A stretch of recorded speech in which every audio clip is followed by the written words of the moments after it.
Welcome to Making Things Right, where we are rethinking the Christian response and responsibility to LGBTQ+ people. I'm your host, Brian Nitzel. If you're tired of the debates and division around faith, sexuality, and gender, if you're ready for more productive ways to engage and solution together and finding our Christian common ground and loving our LGBTQ+ neighbor, then I think this is for you. So welcome to the table, and welcome to Making Things Right. It probably goes without saying that there are diverse theological positions on homosexuality. There's side A, side B, side X, and side Y, and those all represent differing views on what is morally and biblically permissible. Still, there is one problematic word here: side. While these terms help us define personal beliefs, they can also create battle lines. In my work, it's tough to find folks reaching across the theological aisle, but on this call, you'll hear from two shining exceptions, my friends Greg and Justin. Join us as we thoughtfully discuss all the sides and how to not take sides in relationships and ministry. So sides A, B, X, and Y. What the heck are all of those? Here's my best attempt. Side A believes that same-sex relationships and marriages are good, biblically permissible, and can be blessed by God. Side B believes more traditionally that that marriage is reserved for one man, one woman, and yet fully affirms the goodness of LGBTQ+ people in their diversity, in sexual orientation and gender identity, and believes that God does too. Side X would not only reject same-sex relationships like side B, but also LGBTQ+ identities, calling that broken and something to be repaired and reoriented. And then side Y, a nuanced side, would also reject LGBTQ+ identification and relationships like side X, yet not necessarily encourage orientation change or work, but rather focus more on general holiness and regeneration as Christians. And all these sides represent how we as Christians differ in our beliefs as it relates to matters of sexuality and identity. But what are the common threads? Or rather, what is the common groundwork that might be exponentially successful if we agreed to disagree and rallied around indisputably good things like healing and reconciliation with God and with each other? That's stuff that I'm pretty passionate about. And so tonight we're going to explore that together. And in my work, I think it's rare to find folks on different sides of the theological aisle, if you will, who are eager to get in the same room and roll up our sleeves together. And thankfully tonight I'm joined by a couple shining exceptions of that. So let me introduce my two speakers for the night and we'll get started. First, Justin Lee, leading voice for over 25 years in this conversation, go-to thought leader known for building bridges across areas of theological disagreement, author of the widely cited and popular book Torn, and a lesser known yet highly relevant book to this discussion, Talking Across the Divides. And then my good friend, Greg Coles, newer friend, not new anymore, but newer, PhD scholar and author with numerous academic articles and 3 books, I believe. Perhaps the most popular, his award-winning book, Single, Gay, and Christian. As regular speaker, including with the Center for Faith, Sexuality, and Gender, which is a leading organization that serves more traditional churches seeking to create safe and compassionate environments for LGBTQ+ people. So Justin and Greg, welcome. So good to have you tonight. Thanks for having us. Fun to be here. Thanks. Yeah. So let's, before we dive into theology and stuff, let's just get to know you a little bit. And maybe, Gregory, let's start with you if you don't mind. Just tell us about home, family, church, what you're doing, aspiring to do, any recent good work you've been up to or you're excited about. We'd just like to learn a little bit about you and what you're up to. Yeah, so I currently live in Boise, Idaho. I've been here about 3 years. Prior to that, I was in Pennsylvania most recently, but I grew up in Indonesia. So really from is a fluid concept for me. I'm part of a sweet little church community here, a relatively recent church plant that is part of the Evangelical Covenant Church denomination, which is the denomination I love. And our church in Boise has the distinction of being the only such church in the whole state of Idaho. And if you knew the nature of the Evangelical Covenant Church and the nature of Idaho, that fact would not surprise you. For work, I spend part of my time working with the Center for Faith, Sexuality, and Gender. And then the rest of my time, I freelance as a writer and speaker and editor. And one of the exciting things I've been up to is actually just, what day was it? Last Friday, I think, signed a contract for a new book project, which will be a co-authored project with myself and a Catholic friend, the two of us dialoguing about the question of what purpose human sexuality serves apart from sex itself. Which is a question of some interest to me as a person who's celibate and plans on staying that way, but also for my straight married female Catholic friend, an interesting question for her in its own way. So I'm excited for what the two of us will unpack. But it'll be we still have to write most of that book, so don't get too excited too quickly. But I'm pretty stoked about it. That's awesome. Cool. I love it. Justin, how about you? Well, let's see. I'm happy to be here. Happy to have you. So I got married a couple years ago, so that's been a big change in my life after many years of talking about marriage and all of this stuff. To get married has been cool. And the biggest things right now, my first book, Torn, we just came out with a new edition of that this year. That's right. So Because the original one was about 10 years ago, right? yeah, ish. Yeah. And so this new one, it's got a new cover. It's got a cross on the cover. You can see what it looks like on my website. My website is geekyjustin.com because I'm a big geek, as you can probably tell from some of the stuff on the shelves behind me. But yeah, so I had been wanting to update Torn for a very long time for a number of reasons, and I won't, waste our time by getting into all that now, but I made a video. You can see it on my YouTube channel where I talk about that. It's linked from my website. But essentially wanted to update, some of the conversation. And so I'm excited. It's got new chapters. It's got 4 new chapters and a lot of updates all throughout. So that was a lot of work. And then have just done some minor updates to my second book, Talking Across the Divide. And so the updated edition, which I think is not being marketed as an updated edition because it's really minor updates, but that's coming out early next year. And working for my nonprofit Nuance, and then also right. yeah, Nuance Ministries, and then also making videos on YouTube and doing a lot of speaking. And you can find my YouTube channel at youtube.com/geekyjustin. That's what I'm up to right now. Yeah. And where do you live? Oh, I'm in Charlotte now. Okay. Charlotte. That's right. I wasn't sure. For some reason, I thought you were in Nashville, but I knew that was wrong. So are you hit by Helene in Charlotte or no? No, but I have family that was affected. So I've certainly been following that very closely. Well, thank you. Let's so the first question we had planned was just learning about you both theologically, I guess, or just from a belief perspective. And maybe I'll start with you, Justin, if you don't mind. But like, what's your what story or path to land where you are today theologically, whether that be side A or side B? And if it makes sense, how have your views evolved along the way? Yeah, so I'll confess, and I know we'll get to this, so I won't say more about this than this, but I confess that some of the side language you just said at the beginning of this call is new to me, even. So for others, you're not alone. But the very brief version of my story is I grew up with a very traditional, you might say, view, what I'd now call a side B view, that doesn't allow for same-sex marriage, that marriage should be between a man and a woman, sex is for marriage, and therefore any kind of homosexual activity is forbidden, was the view that I had growing up. And I believed more than that. I believed that gay people chose to be gay, that it was a sin, a sinful choice, that God had something better for them. And didn't realize until I was 18 that I was gay. And at that point, really had to wrestle with everything because I had thought people chose to be gay. I didn't fully understand growing up that the word gay just referred to people's attractions. I thought it referred to some kinds of life choices people made, and those were choices I hadn't made. And so I realized that there was a lot about all of this I didn't understand, and I had to decide, what about the rest of this? Do I still think that same-sex marriage is wrong? Do I think that there's a room for that? And long story short, after years of Bible study and prayer, came to the conclusion that although if God called me to celibacy, and if I believed that was what God required, I was willing to be celibate. After years of Bible study, I came to the conclusion that that wasn't a requirement.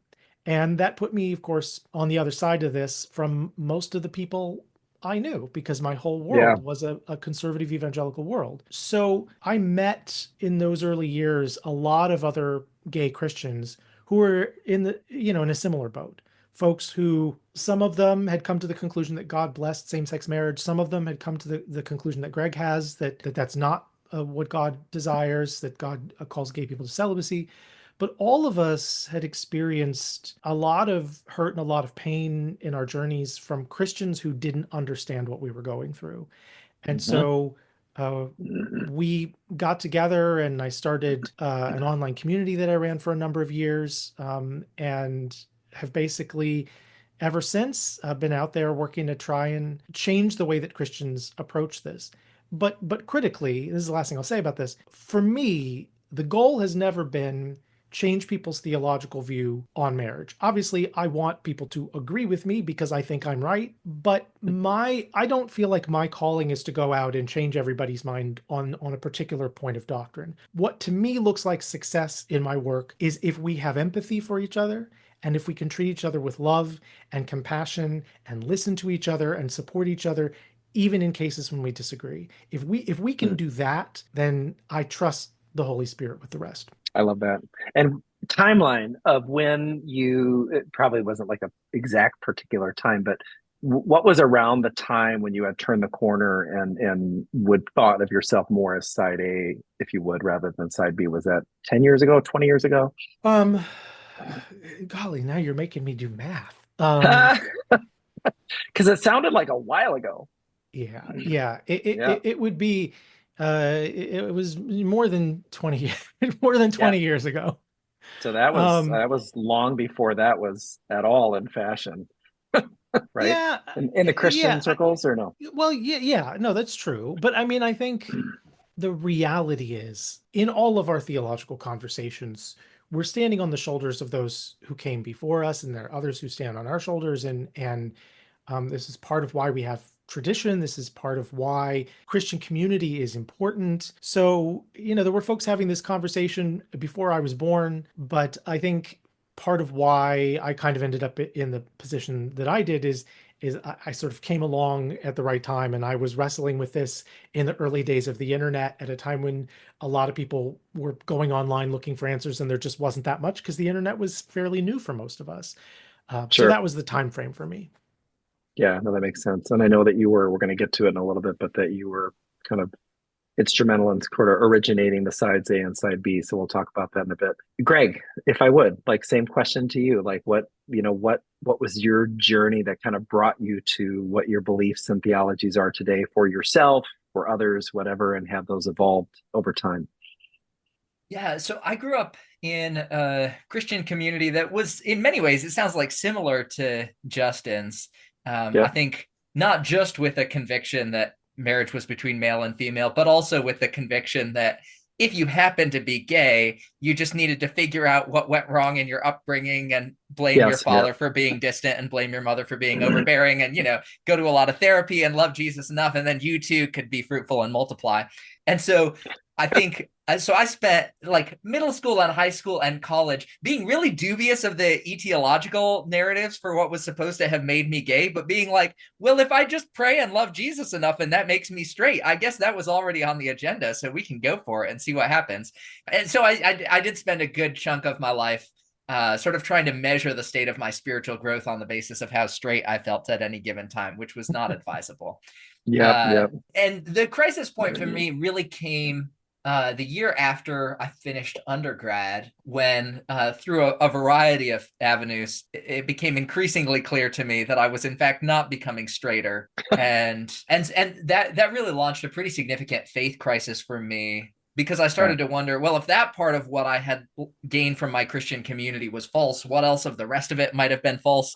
Right. So I was deconstructing back before it was sexy to deconstruct.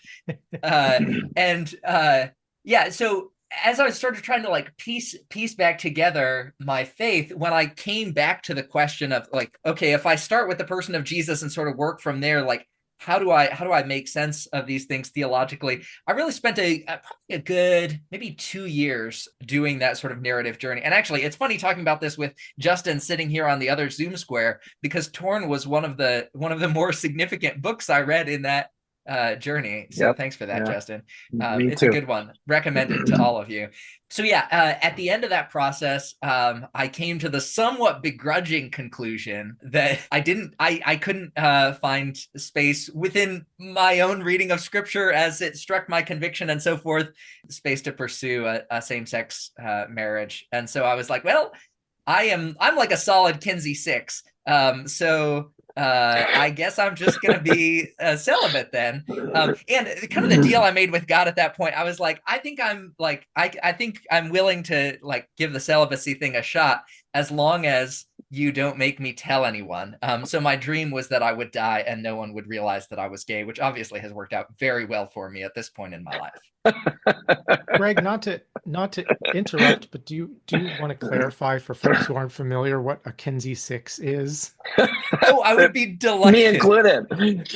So Kinsey was a sexologist who was really obsessed with figuring out how to codify people's experience of attraction, but also sexual behaviors, which is part of why, if you actually look into it, the Kinsey scale is really messy, because technically, if you get somebody who's totally attracted to the same sex, but like kisses and has sex with lots of people of the opposite sex, then Kinsey's like, it's somewhere in the middle then. So it's not a perfect metric, but Kinsey's metric ran from 0, which was like all heterosexual attraction and behavior, no homosexual, to 6. 6 being the top of the scale, the most gay, as it were. This is a good clarification. Thank you, Justin. I love it. You know, at the risk of being really inappropriate, I think you're the happiest celibate person I've ever met in my life. But I digress. Well, huzzah. I think there's much happiness to be found in celibacy, but perhaps that's a different webinar than this one. Yeah. Amazing. Yeah, and my story is very similar to both of yours too. So thank you. I just wanted to get some context there. That was great. So let's talk about the origin of sides A and side B. We're going to defer to you here a little bit, Justin. I'm sure that Greg and I will have a couple opinions, but you were kind of part of the origin story of these terms. Can you talk about that, and how are they relevant and valuable today, or maybe how and where are they not? Well, so don't give me credit for originating them, because I didn't have anything to do with originating them, but I did come in not long after. So there was an online discussion group in the late 90s called Bridges Across the Divide, the name of which inspired the title of my book, Talking Across the Divide. And essentially, Bridges Across the Divide was a group of folks who were not all Christians, although many of them were, who disagreed about homosexuality specifically, and were trying to have more empathetic, generous, helpful conversations across that disagreement.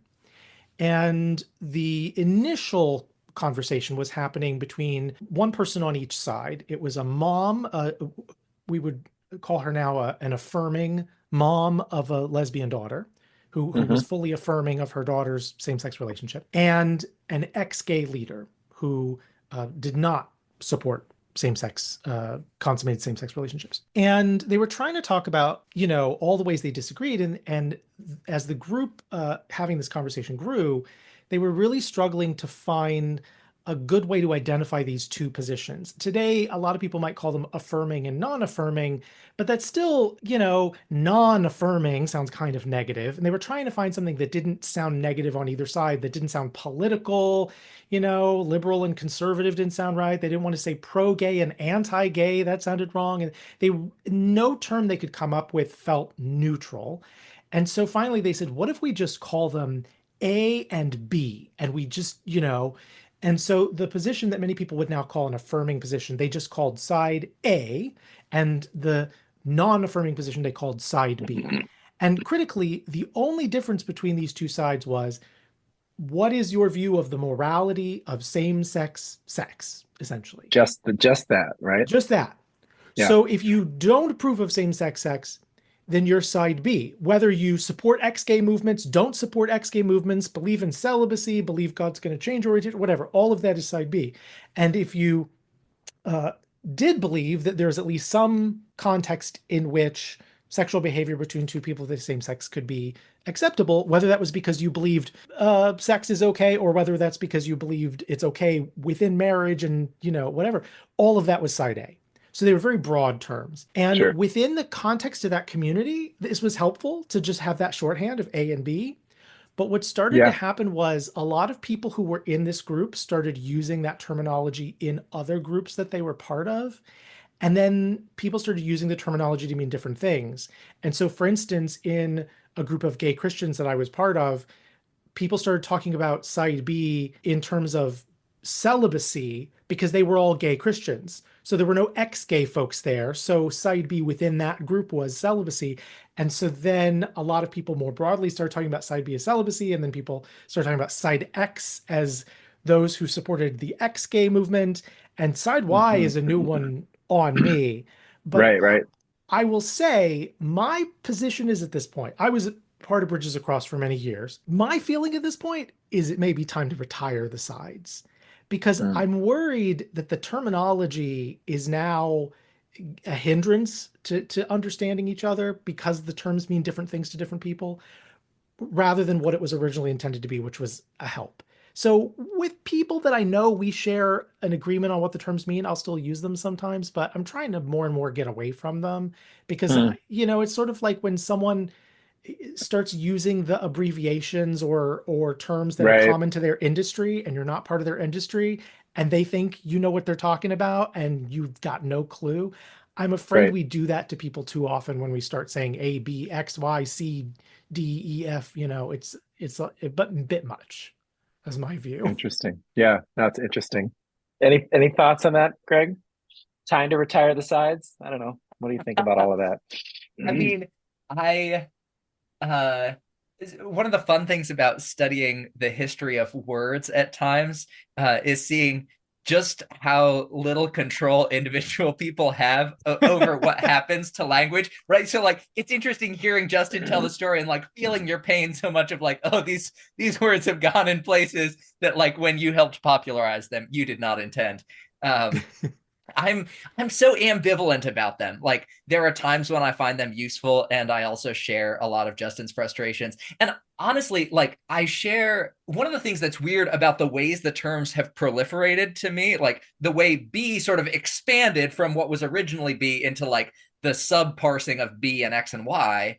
Um, it feels almost deceptive to me that there hasn't been a similar parsing of side A, because I think when I interact with people who Yeah, share the view that Jesus might potentially affirm same-sex marriage for some people at some times, I see so much differentiation between them, and the notion that they all only get one side together, and those of us who hold the historically Christian view need to be like subparsed into multiple sides. It just seems to miss some of the complexities that can exist on the same-sex marriage affirming side of the conversation. At the same time that being on sides at all maybe distracts us from the things that all of us can celebrate in various ways about what we share in common. Like on so many levels with both of you lovely gentlemen, I would rather have much of our conversation be dedicated to things that don't involve being alphabetically on different sides of the alphabet. yeah, yeah. I, Well, I, maybe within side A differentiation there is though. I don't know. Like, cause like I am like kind of sheepishly side A, but very conservative in that respect, and then there's other, perspectives around what relationships can look like as well. So what were you going to say, many, Justin? well, to that point, many years ago, when the side X terminology was first starting to appear, I did propose a similar kind of parsing of side A, and it just never took. And I sort of feel like, it's like I said, it's just you end up in alphabet soup before long. But Yeah. but I wanted to agree with Greg's point about specifically calling them sides within the context of a group whose whole existence was we are acknowledging that we disagree on something is something really important, Hmm. but our whole reason for being here is to show grace to each other. Within that context, talking about sides was helpful. Outside of that context, I worry that when we talk about sides, we do end up, maybe without meaning to, drawing lines more at a time Yes. when I think that we do need to be acknowledging the disagreements, but in a way that, like, we're not on different sides, we're on the same side, in the sense of, we want to get this right. Those of us who are Christians, we want to please God. We want to understand what Scripture says. We may Mhm. disagree on what some of the answers are, but hopefully we're all trying to get it right. And so in that sense, I think we're on the same side. Yeah. I remember in our planning too, you had said something, because I sort of lean towards, why do we even need language that separates us? So almost like, saying that the sides are, bad language or something. But you had brought out a value in that people deserve safe spaces and community with like-minded folks, right? And so if you are someone that is of a side B perspective, you want to surround yourself with folks, not just that all just believe what you do, but you can share in common struggles and support to live out your life and convictions together in like-minded community, right? And then maybe generally speaking in your life, you don't need to always hang out with people that all think the same way, but there's a real value in, having a safe community of like-minded people theologically on this stuff. Cool. Well, let's talk about stealing the title of your book, but I'm going to make Greg respond to the question first. Talking across the divide, maybe the antithesis of the goodness of these side languages, right? Is the division that's created. And most folks on this call, I would imagine, have people in their life with very different perspectives on side A or side B, or even just the Christian response to LGBTQ plus people in general, right? How do we talk across cultural divides more productively? Why does it matter? What's at stake if we don't? Thoughts about that, Greg? Big question. Yeah, and I'm so glad you've asked me to share on the contents of Justin's book, where I feel like I'm the most qualified person on the call to offer those insights. But as he said before, let's not credit him with the concept. Just the popularization of it. Yeah. I'm going to be taking notes, Greg. Oh, excellent. I'll offer this sort of brief like theoretical thought first. So the guy I wrote my dissertation on is a guy named Kenneth Burke, and one of Burke's big ideas that he was really obsessed with is that, like, effective communication is all about identification, and identification is all about, like, being able to recognize some kind of sameness in the other, and to say, like, oh, you and I are the same in this way, and because of that identification, we can then find some kind of common ground that makes us feel like we're able to communicate with one another. And I think when it comes to talking across divides, I mean, what we lose when we don't talk across divides is humankind. Like, we lose the fact of, like, the diversity of our creation. We lose the fact that we all share a planet together. For those of us who are all seeking to follow Jesus, we lose the reality that we're coming to the same God with some very different predispositions and reaching some different answers in ways that I think we can see a lot of benefit in learning from one another, even without sort of throwing up our hands and being like, everybody's a little bit right. Like, I don't think we have to get rid of the idea that there can be right and wrong answers to certain questions, to still think that it's really important to learn from people who are coming to God with different sets of experiences, different predispositions, and pursuing the same Jesus. Most of all, I think, for those of us who are followers of Jesus, it seems to me notable that the last fervent prayer of Jesus in the garden before his crucifixion is for his followers to be unified. And so I think if any of us, for any reason, choose to be like, unity is too difficult, and just kind of like abandon the effort, it seems, I don't know, it seems a bit rude to a Jesus who was like, unity is really important, now I'm going to go die for you, to be like, yeah, this unity thing just feels a touch inconvenient for me. I don't like being in the same room with people who disagree with me.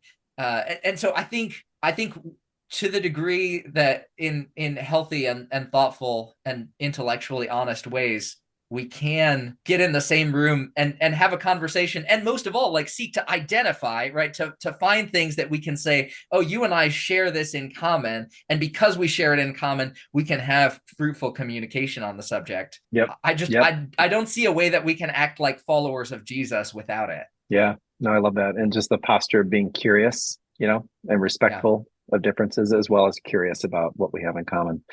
Kind of a strange question. Maybe it's just for my own benefit, but I've always think I've misunderstood the word unity. When I think Mm. unity, I think of thinking the same way, but that's not what unity means, right?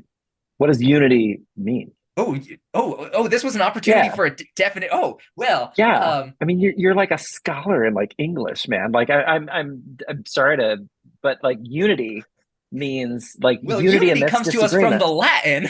Uh, it does, in Thank you. fact. Um, but yeah, I mean the idea of something being one. I mean, for those of you who speak bad Spanish that you learned in middle school, right? The number one, uno, it also comes to us from the same Latin root, and so unity is about oneness, and that has expressed itself in a lot of ways. Like the word unity has been defined in a lot of ways, but when we think scripturally about the way the concept of unity is introduced, the most significant scriptural metaphor for unity is the metaphor of the body, which is Hmm. precisely designed for the purpose of differentiation, Yes. such that the things working together as one, as unified, as uno, happens best precisely because of the difference. And so I think that's deeply significant. And hear me, I mean, on cases of theological disagreement like this one, I know there are some people who would make this argument. I'm not making the argument that like, oh, it's just we should all have different views on, what God's best for human sexuality is. Like, I'm going to take the deeply conservative view that there actually is a right answer here. And I think it'd be great if everybody agreed with me. Isn't that the nature of having an opinion, right? Don't we generally want people to agree with us? But I think to recognize that even apart from specific theological answers that we arrive at, there are certainly going to be types of callings and types of giftings that differ from person to person. Again, related to the ways Yeah. Jesus has shaped each of us individually, related to the context we find ourselves in, the experiences we bring. And those things also factor into where we land theologically. And so even though theologically, I would love for us to agree with each other, on the body level, I don't want to blame the toe for having toe-like theological view. I just want to recognize like the body is meant to be gloriously diverse, Yes. and that's not a threat to its unity. That's an advantage to its unity. That was probably a very self-serving question. I hope it serves somebody other than me, but the body metaphor really works for me. So thank you very much. That was really beautiful. Justin, your thoughts. Why'd you write the book? What was the main catalyst or impetus to want to dive into talking across cultural divides? And when did you write it? Why did you write it? And what was kind of the impetus behind it? Oh goodness. I mean, if I get into all that, I'm afraid I'll derail our important conversation here. But Okay. essentially, I mean, I completely agree with what Greg just said a moment ago, Mm. which is that I believe that on some issues, including our theological views, there are right and wrong answers. And I think too often we get the message in our culture that either everyone's opinion on an issue is equally valid and there's no right and no wrong, or that there is a right and wrong, and therefore what we all need to do is know what's right and then go like bulldoze over or go to war with the people who are wrong, Hmm. And I think that we as Christians are called to something that's neither of those. We're called to say that there are many issues on which there is a right or wrong answer. Something is true or it's not true. Something is moral or it's immoral. And it's not always the case. I often make the point, when I speak to audiences about this, I say, if we ask, what's your favorite flavor of ice cream? What's the best flavor of ice cream? Everyone's opinion in that case is equally valid, unless you choose butter pecan, in which case you're going to hell. But everything, many of the issues that we disagree on, there is a right or a wrong. So Hmm. we can't all be right. However, we can say that, and Greg and I can both say, I think there's a right and a wrong answer to this, and we can each have a different view of what the right answer is, and each say, no, you're wrong, and say, honestly believe that. and still at the same time see each other as part of the same body. And I meant this when I said this a moment ago, on the same side. Because I think about this like if you are on a team of people and you are brainstorming solutions to a problem, not every solution that someone comes up with is going to be a good solution. Some of them are going to be solutions that if you tried them out, they wouldn't work or they wouldn't work well. But you're all on the same team, not planting your flag in the ground and saying my solution or no solution. You're all working together to try and figure out what's the best solution because you all care about solving the problem. And that's how I look at this, that Greg and I, we may have some different beliefs, but at the end of the day, we both want to get it right. We both want to please God. We both want to live holy lives. And it may be that never on this side of heaven do we come to agreement on what that looks like, but we can still respect and care about each other's attempts to do that. And Yes. Greg can say to me, I think you've got this wrong. I don't think you're doing the right things, but I acknowledge that you want to. I acknowledge that you love God. I acknowledge that you're trying to get it right. And I know I'm not perfect either because we're all sinners. And so let's just be on this journey together as friends, as brothers in Christ, who are trying as imperfect as we are to get it right. Yes. That's how we get on the same side. And and I think the one of the things I want to say about this is I think that these days we live in this culture. Oh my gosh, I could do a soapbox about this and I won't, but we live in a culture where social media is the algorithms that are run by AI that has been taught to show us what we want to see and keep us on the platform as much as possible, has learned that how it keeps us engaged as much as possible is by showing us stuff that makes us afraid or makes us angry. And so it's constantly telling us the people who disagree with you, the people who are different from you, they're evil and they're coming for you and you need to fight them and whatever. And this keeps us engaged on these platforms. We need the church now more than ever to come in and take a different approach. I believe with all my heart that if I believe something is true, I don't help my cause by letting algorithms or my own desires put me in a place where I'm in an echo chamber where I'm only hearing from people who agree with me. If I really believe that what I believe is true, I need to put myself in a position where my beliefs can be tested, where I can hear the objections of people who disagree with me. Because if my views can withstand that, they're going to be stronger. But in the meantime, I may learn that some of my arguments aren't as good as I thought that they were, or they're things I'd overlooked. And if I've got some stuff wrong, I want that to be challenged. I want that to be corrected so I can get it right. And so I think we are better and stronger when we continually engage with each other. And we can do that not just by debating all the time, but by being friends and spending time in each other's presence and loving each other. Absolutely. And it's like, where will we spend our time in that, community mindset? Is it fighting for the right answers or is it something else? Right. Because we can do stuff together, even if we come to different conclusions. I'd love to another thing on there, Brian. Yeah, go for it. A phrase that comes up a lot in this conversation is the idea of agreeing to disagree.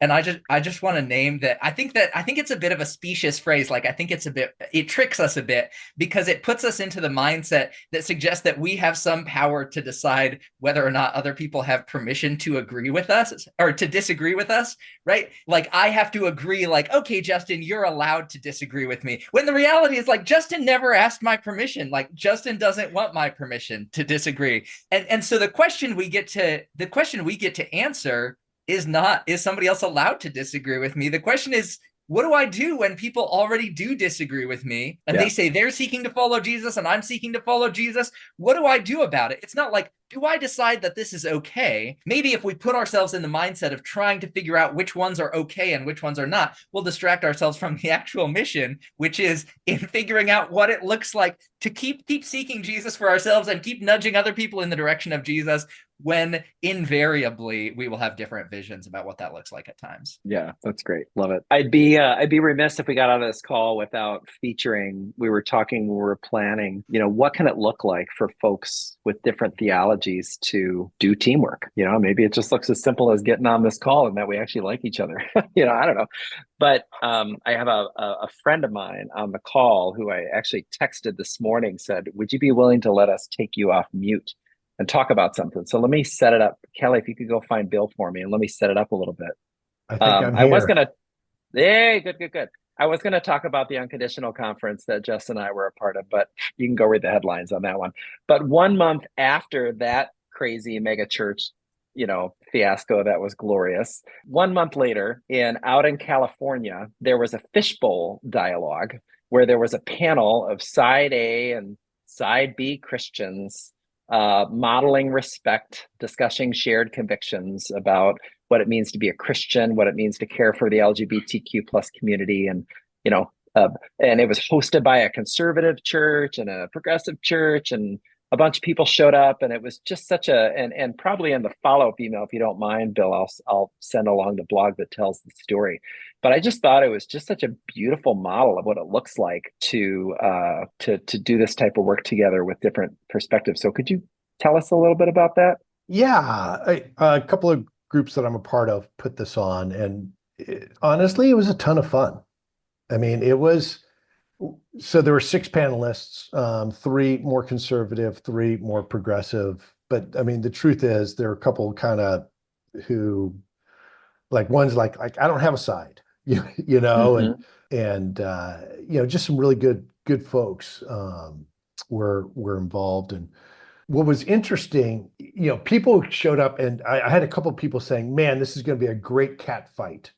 I know they probably assumed they were like showing up for yeah. Oh yeah, there was just going to be a brawl.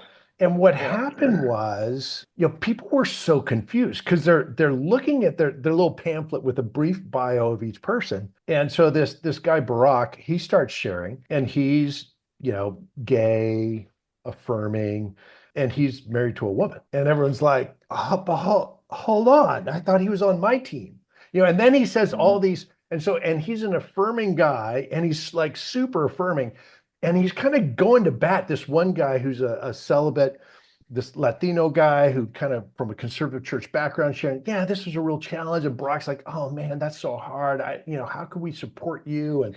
And then this woman, Janelle, who I think you probably know, Greg, Janelle, who's side B, I guess. She works with Revoice, which is a great organization. Oh, I do know Janelle. How delightful. Yeah, she's just a great human. And she's like going to town advocating for this trans woman and her experiences in the church. And then she's talking about supporting her friends who are gay and married. And everyone's looking at their bulletin going like, hold on, I thought she was on my side. Yeah, and people just were so confused. And what it was these LGBT Christians who are just loving each other really well. And yeah, they've got some disagreements, and they pointed out some of those here and there, but in a very respectful, kind way. But mostly it was about, hey, how does the church create space for people to have experiences of love and belonging and honoring radical discipleship, right? And not dismissing other people's views of scripture. And it was there were 250 people there.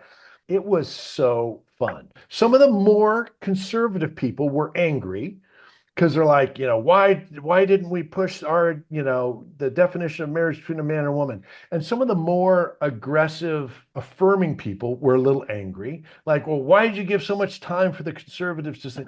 But, so take out 10 people on either side, and you've got 230 people who are just curious and like, wow, this is really fun. Maybe we can do this different. Maybe we could do it different. So it was really delightful. I love that. Really good.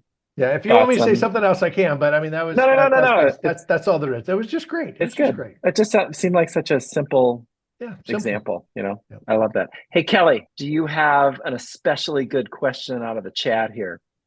Yeah, I actually have a couple. I'm going to start with, I think this one just came up. It says, have the different sides, in quotes, in this discussion made it difficult for you guys to find a faith community? And for those of us who want to see the church more welcoming to LGBTQ plus people, how important is it that we take a side? So that's one question, and then I have another. I can speak for myself that I've been fortunate to be able to find faith communities, both when I was of a side B persuasion and many years where I was lost in the middle, not sure, and then got married. So I guess I'm side A. You have to be pretty intentional about it. And I did, I sort of like being in communities where I can help move the needle, and so I've not had a hard time, finding community based on, it's tricky though, because sometimes I feel like my experience with the church has been really good. Like I kind of experienced church the way it could or should be. Like I could be unsure about my sexuality and all of that stuff, and I got good support. But I think I'm maybe in the minority amongst my LGBTQ plus brothers and sisters. So sometimes I don't encourage folks to hang out in a church that maybe can't fully affirm where they're at, side A or side B, because they don't want to have more harm or whatever. But that's just been my experience. How about you, Greg and Justin, as far as like church communities? Yeah, for me, I mean, I've only had to find one church since coming out, because I was in a church. I was leading worship when I came out, and I came out with my book, which is a terrible way to come out. I just took the pre-order link and put it on Facebook and was like, "Dear friends, That's I have a right. book coming out. Also, other things you should know." Single, gay, and Christian, Yeah, just in yeah, a case you're title not which sure leaves what it's so little about. to the imagination. So I mean, that was complicated in its own way. And there were some people who left the church over that, but then so many people who sort of beautifully came alongside me. And then the church I'm part of now is a church plant that started basically right as I was coming to Boise. So I've had the privilege of being part of how that identity has taken shape over time. I think, I mean, part of the question was like, Does a do we church have to need take to a side? pick a side? And in my experience, what I sometimes experience from people who are not taking sides is that not taking sides is sort of the functional equivalent of not talking about it. And I think not talking about it is a practice shared by a lot of people with a lot of different views, which puts so much of the burden on the LGBTQ person waltzing into a church community being like, look, I realize I didn't get a forehead tattoo with my sexuality on it, but I'd really love to know something about this community's approach relatively soon before I like pour hours and months and years of my life into you, only to realize that this is actually not going to be a great long-term fit for me. Yeah. And so I think So that what I've experienced is that where there's no conversation, the burden falls on the LGBTQ person. And so I would advocate for a church to have some kind of meaningful conversation about it, so that the person approaching, especially from the outside, or the person struggling from the inside, has a sense of what they'll experience. Because I think, unpredictability is so much worse than like predictable meanness. Like I would much rather go in being like, these people will hate my guts, than go in being like, they might like me, and then have them hate my guts. I'll echo that. I think so. I've really struggled in a lot of places where I've lived to find solid Christian community. And I hear from lots and lots of people from all around the world who are really struggling, people on both side A and side B. What I hear is a couple of things. One of which is what Greg just said, that churches that are trying to not take a position often are just not having the conversation. And so there's this sense of, if you've ever been in a space where, there's the elephant in the room, that there's something that people aren't talking about, and you don't feel comfortable talking about it because it's like, if someone brings it up, who knows what's going to happen? It can feel that way to a lot of people. And when the thing we're talking about is not an issue, but is in fact your life and what you're wrestling with in your whole life, that is just untenable for deep, connected Christian community. But I also hear a lot about the opposite problem, where you have churches and Christian communities on both sides that have sort of planted their flag, drawn the line in the sand, and their approach to the conversation is that kind of cultural polarization approach. It's the us versus them. Here's who we are, and the other side is the enemy. And that's not particularly helpful. Even if you agree with them, it's not particularly helpful to folks who are trying to figure out how to follow Christ with what can be some really challenging questions. For me, saying that I'm gay and saying that I'm married, that's not a political statement. And I find that many churches that I've been to that would affirm me as a married gay man want to take that in a whole kind of direction that I don't want to take that. That is one piece of me, but it's not, I don't want my church time to be like activist time. I want to be sitting at the feet of Jesus, And likewise, I've gone to many churches that are side B churches where I say, look, I know we disagree on this, but I'm happy to I'm not even going to bring it up. I just want you to know this is who I am. But like, let's just sit at the feet of Jesus and learn together.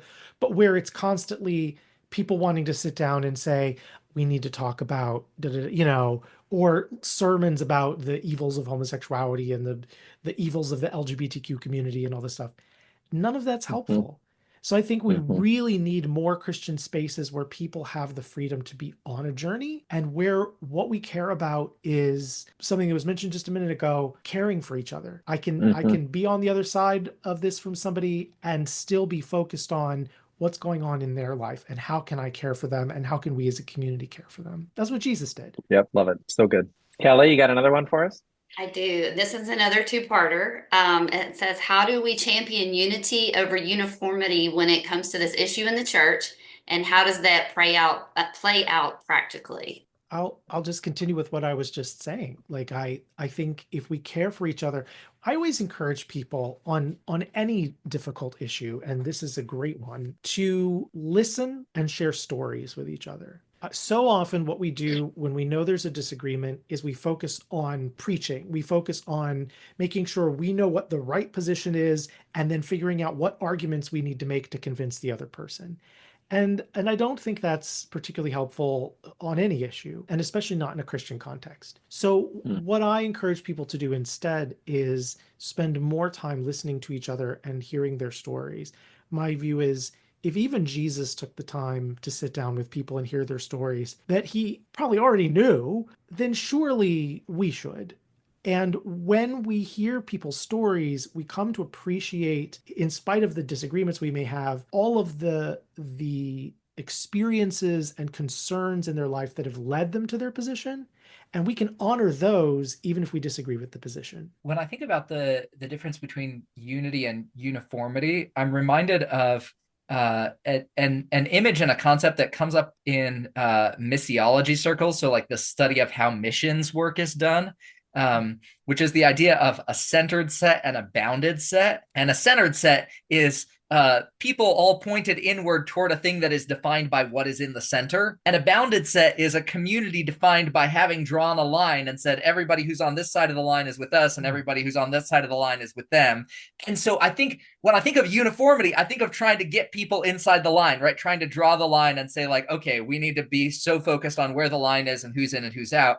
And when I think of unity, I primarily think of being a community of people whose primary focus is on the person of Jesus in the middle, and saying like the goal is to all be pointed in that direction, and being much more interested in the direction that we're pointed than which line we find ourselves on one side or the other of. And I think when I think about what that looks like practically, like to see that played out in community, I'm reminded of how I think a lot of the most fruitful conversations that I have with folks who are, for the purposes of today's side conversation, side A, many of the most fruitful conversations I have with those folks have to do with the question of the amount of authority that we want Jesus to have in our lives. Like the amount of permission that hopefully all of us, regardless of our theological convictions on this particular question, want to be able to say to Jesus, like, you're allowed to tell me all the things, including the things I don't want you to tell me, right? You're allowed to ask of me the things that I would prefer that you not ask of me. And that question of discipleship and of costly discipleship in the Bonhoefferian sense of the word, right? The idea that discipleship should be allowed to call us to something costly, I hope is the kind of deeply and universally Christian theme that can transcend a lot of our theological particulars and become the focus of a conversation in which Jesus is that center of the set that all of us are pointed toward. And I think to the degree that we can point our practice of discipleship and of Christian community around those kinds of questions, will be much better suited to find ways to come alongside and encourage one another, even across really notable disagreement. I love that. Bonhoefferian? Did you just make that word up? I got you, just so you know, Greg. Bonhoeffer, right? Thank you, Kelly. I know. Yes. Oh, Bonhoeffer. Got it. Okay. Anyways, it's fun trying to keep up with your brain, Greg. We do have one more question that came in. Yes, please, Kelly. Okay, it says, what is the biggest lesson you've learned when it comes to God and faith as as someone who is gay. So like what is one of the biggest takeaways you've learned as a gay person, as you know, as it relates to your faith in God? I can start. I don't know if it's the biggest one, but it's the first one I think of. I spent most of my life believing that the best way to honor God was to not act on it, right? To repair it, to what have you. And then I had a reasonable amount of wrestling at a crossroads with God, and I came out the other end going, you know what? I think it's okay. I think it's okay. And I'm not sure, but I think God's got me and he's got me covered, even if I've got this thing wrong. Right. And I went in a new direction, and it was an option for me to have same sex relationships. And lo and behold, I have an amazing husband today. I'm still not sure if I got this right, but I learned on the other side of that crossroads, if you will, that faith is not at all about certainty. It's about trusting that God's got me, even if I've got this wrong. And I remember up to that point of that crossroads, that it just felt way too risky to get this thing wrong.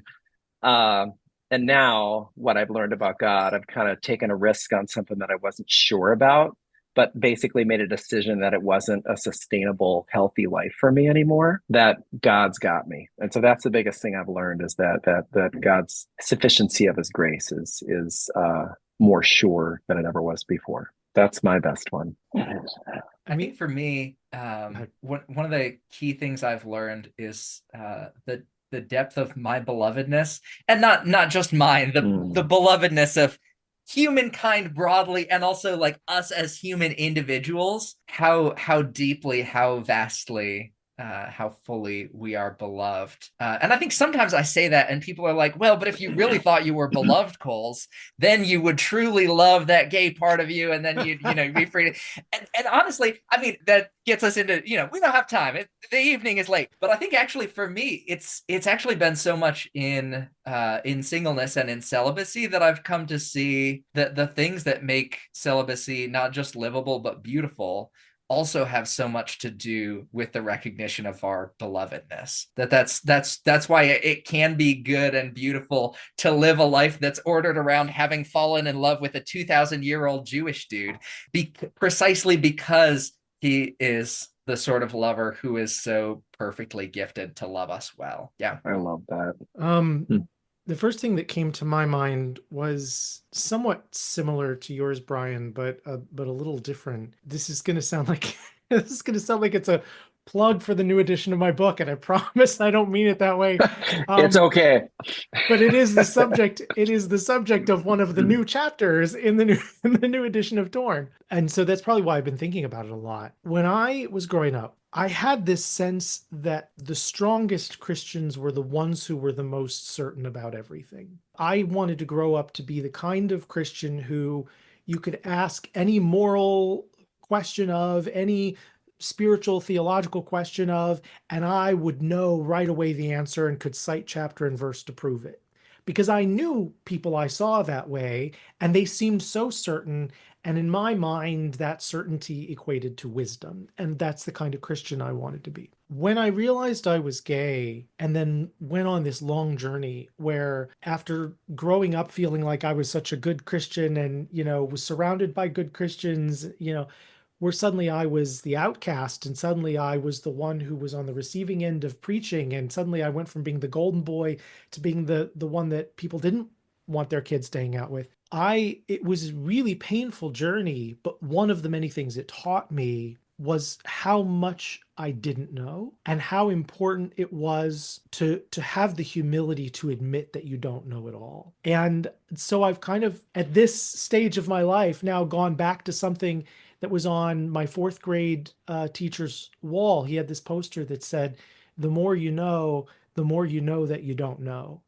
And I didn't really fully grasp that as a fourth grader, but it stuck in my head. And now, as a Christian, at this age, I feel like, man, this is something I wish I'd understood when I was much younger. That wisdom and being a strong Christian is not always about having all the answers, although I think as we grow as Christians, we do gain wisdom and learn more and have more certainty about certain things. But it's often about realizing that there's always going to be stuff we don't know, that we're always going to get stuff wrong, And so we do the best we can. We pray, we trust Christ, we try to get it right. But then we have to lean on God to make up all of the rest of it, because we can't get there on our own.